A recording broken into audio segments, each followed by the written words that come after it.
अरे सखी, आजकल जिसको देखो ना धार्मिक बातें बहुत करता है। कहेगा ये धर्म है वो धर्म है, और जो राजनीति में भी हिंदू है मुस्लिम है, शंकराचार्य है, ये चार है वो चार है, वहाँ धर्म की बातें करते रहते हैं।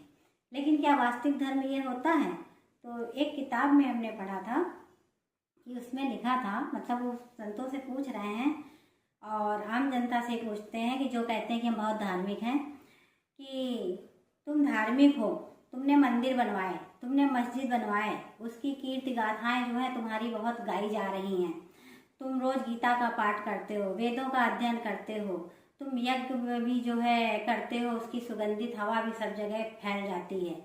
पर अपने आप से पूछो कि जिस हृदय से तुम्हारे भगवान ने उस हृदय में प्रवेश किया है, वो हृदय तुम्हारा जो है वो गरीबों के लिए खुला है या नहीं है? ये अधिकार उस गरीबों के लिए है कि नहीं कि तुम्हारे हृदय में प्रवेश कर पाए?